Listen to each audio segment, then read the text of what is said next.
Hello students. So power electronics में आज हम लोग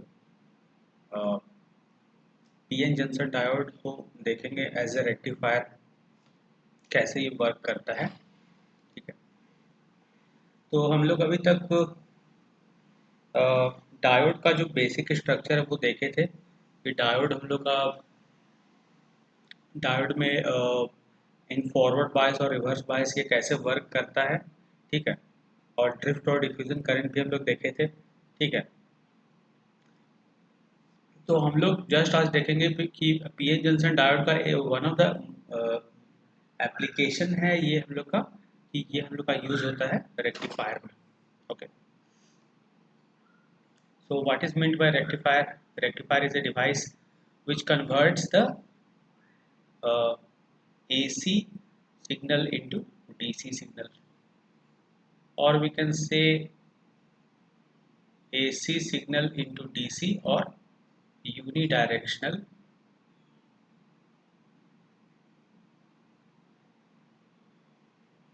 यूनिडायरेक्शनल सिग्नल। यूनिडायरेक्शनल मतलब क्या होता है कि डीसी हमेशा हम लोग का यूनिडायरेक्शनल इन नेचर होता है। एसी क्या होता है? बाई डायरेक्शनल होता है, इसमें पॉजिटिव और नेगेटिव दोनों साइकिल्स प्रेजेंट होते हैं। लेकिन डीसी में क्या होता है कि सिर्फ हम लोग का एक ही डायरेक्शनल में हम लोग का वो साइकिल प्रेजेंट रहता है। ठीक, now coming to the rectifier. तो एक सिंपल सा रेक्टिफायर है जो कि हम लोग का इसको बोलते हैं हाफ वेव। बहुत कॉमन सा ये रेक्टिफायर है। बीच में हम लोग का एक पीएन जंक्शन डायोड लगा हुआ है। जस्ट वही सेम टू सेम डायोड है हम लोग का।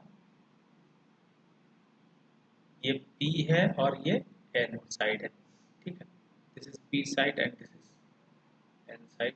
एंड इस डायोड का कुछ ना कुछ हम लोग एज्यूम करते हैं कि फॉरवर्ड बायस जब रहता है,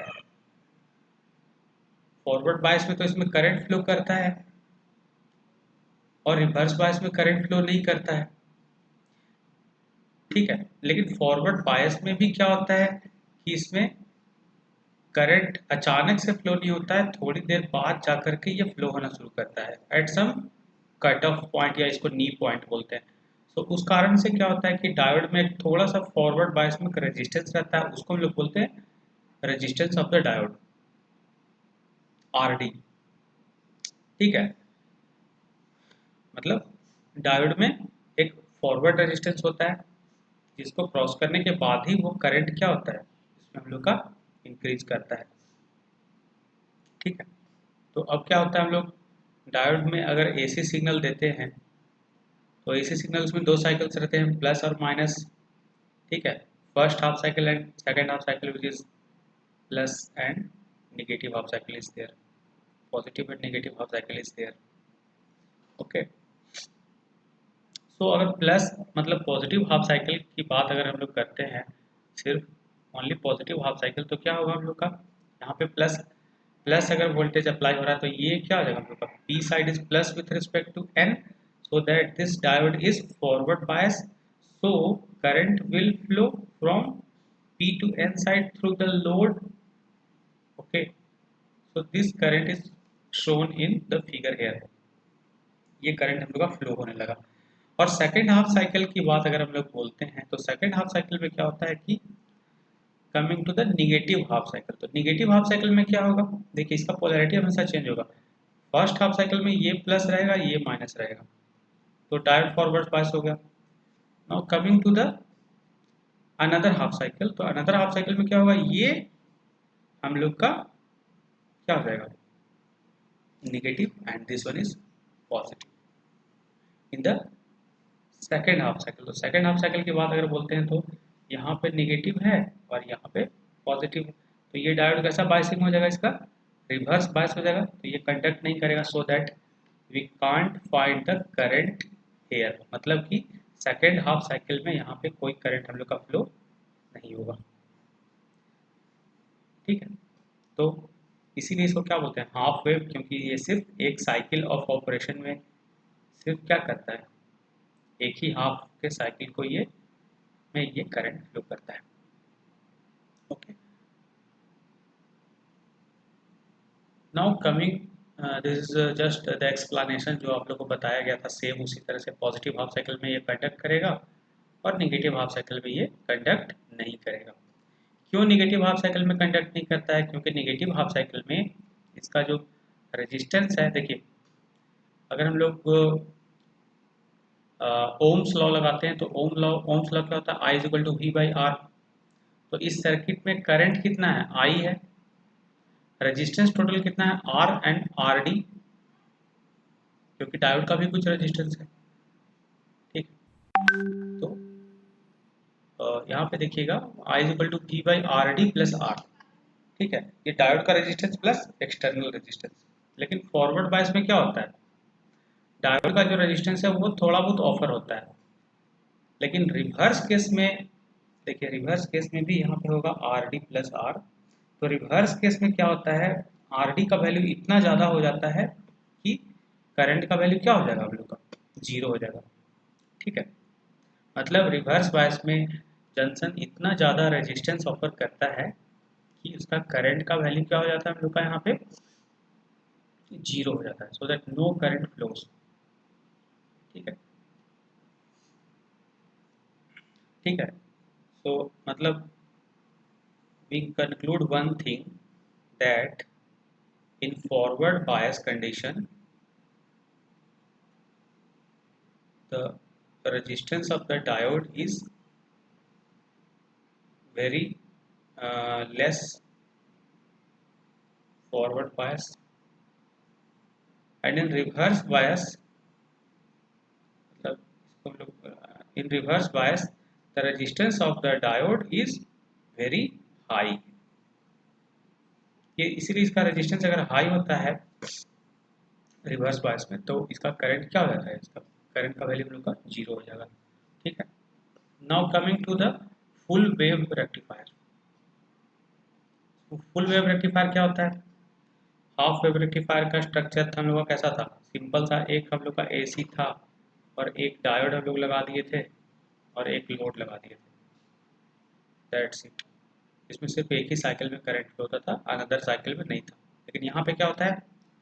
दो डायोड्स लगाते हैं, D1 एंड D2। एक ट्रांसफार्मर लगाते हैं फॉर सम आइसोलेशन पर्पस, ताकि इस रेक्टिफायर को एक सेफ वोल्टेज जा सके। ठीक है,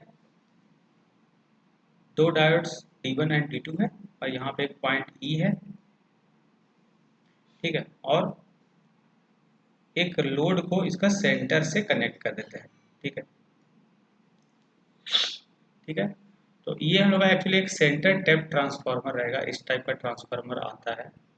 ठीक है, इस साइड आप लोग का प्लग लगा रहेगा एंड इस साइड आप लोग का 3 टर्मिनल्स निकला रहेगा। ठीक है, तो वही 3 टर्मिनल्स में क्या होता है? एक टर्मिनल को डायोड से कनेक्ट किए, दूसरे टर्मिनल को भी डायोड से कनेक्ट किए और तीसरे टर्मिनल में क्या किया हम लोग? लोड से लेकर के यहाँ कॉमन पॉइंट में ये कनेक्ट कर दिए और ये थोड़ा आइसोलेशन हम लोग का हो गया। So like that. तो अब हम लोग क्या होता है इसमें, हम लोग कैसे इसको बताएंगे? तो फर्स्ट हाफ साइकिल में क्या होता है? फर्स्ट हाफ साइकिल में क्या होगा हम लोग का? This side is plus with respect to this side, so this side is plus with respect to this side, मतलब A प्लस में है और B माइनस में। तो अब देखिए D1 क्या करेगा? D1 फॉरवर्ड बायस हो जाएगा ऑफ कोर्स, क्योंकि ये प्लस है यहाँ पे, तो ये हम लोग का कैसा बायस हो जाएगा? Forward bias. और D2 कैसा बायसिंग हो जाएगा? रिवर्स बायस, क्योंकि यहाँ पे नेगेटिव है। तो ये कंडक्ट करेगा और ये कंडक्ट नहीं करेगा। ठीक है, तो ये कंडक्ट करेगा तो ये करंट किधर से किधर फ्लो करेगा? From this side to this side, ऐसे करके। ठीक है, मतलब करंट का डायरेक्शन क्या होगा हम लोग का? From A, D1, E, R and C, like this manner. और जब नेक्स्ट साइकिल की बात करते हैं, मतलब नेगेटिव हाफ साइकिल की, तो क्या हो जाएगा? नेगेटिव हाफ साइकिल में क्या हो जाएगा, इधर ये प्लस हो जाएगा और ये माइनस हो जाएगा, so that this diode will conduct and this diode will not conduct. Okay, तो अब करंट किधर से किधर फ्लो करेगा, ऐसे फ्लो करेगा, किधर से किधर फ्लो करेगा, from B D to E R and, तो अब देखिए करंट क्या है, एक बार इधर फ्लो किया और एक बार इधर फ्लो किया, ठीक है, मतलब एक बार हम लोग का, ठीक है, एक बार हम लोग का फर्स्ट हाफ साइकिल में भी ये कंडक्ट कर रहा है और सेकंड हाफ साइकिल में भी कंडक्ट कर रहा है इन द सेम डायरेक्शन, है ना, करंट का डायरेक्शन सेम है, इधर से इधर और इसमें भी इधर से इधर, मतलब करंट हम लोग का किधर फ्लो कर रहा है, इस साइड फ्लो कर रहा है from E to C, and दोनों साइकिल में कंडक्ट कर रहा है, फर्स्ट साइकिल में भी एंड सेकंड साइकिल में भी करंट क्या हो रहा है, कंडक्ट कर रहा है यहाँ से यहाँ से, तो ये करंट क्या है, हम लोग कंटिन्यूअसली फ्लो कर रहा है, इसलिए इसको क्या बोलते हैं हम लोग, फुल वेव रेक्टिफायर। ओके, तो फुल वेव रेक्टिफायर का ये जस्ट आप लोग का एक्सप्लेनेशन है, मैं बता ही दिया आप लोग को कैसे कैसे डायोड कंडक्ट करता है, कैसे कैसे क्या क्या होता है, so that you can explain. So अब हम लोग कंक्लूड करते हैं कि हम लोग आज क्या क्या देखें, फुल हाफ वेव और फुल वेव। तो अगर हम लोग एक एसी सिग्नल देते हैं,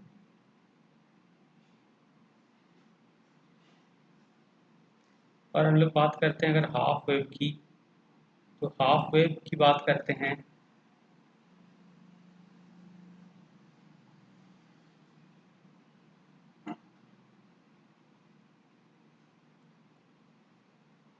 तो हाफ वेव में करंट सिर्फ फर्स्ट हाफ साइकिल में ही फ्लो करेगा,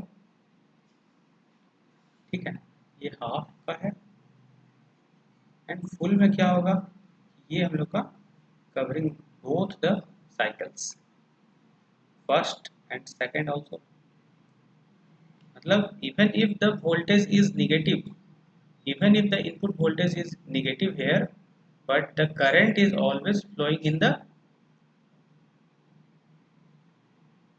E to C direction in both the cases। First case में भी हम लोग का current E to C flow कर रहा है, सेकंड केस में भी हम लोग का E to C फ्लो कर रहा है, so that we have current in both the cases, both the cycles।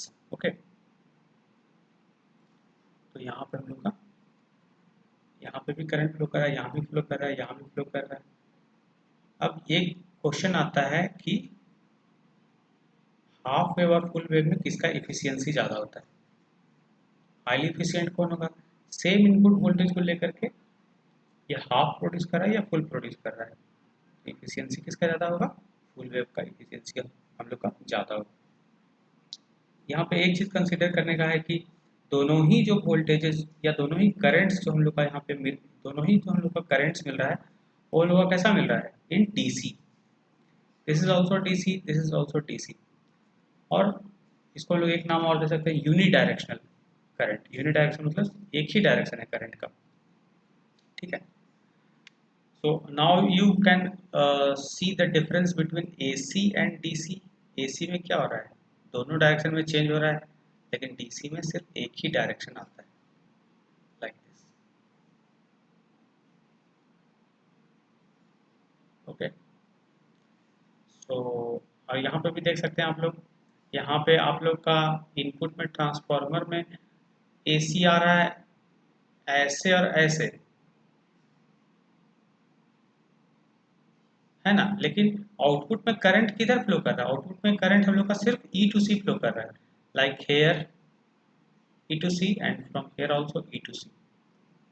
तो ये कैसा नेचर है, डीसी नेचर है इसका, लेकिन ये हम लोग का क्या है, एसी नेचर है। So that is the difference. So now we are concluding this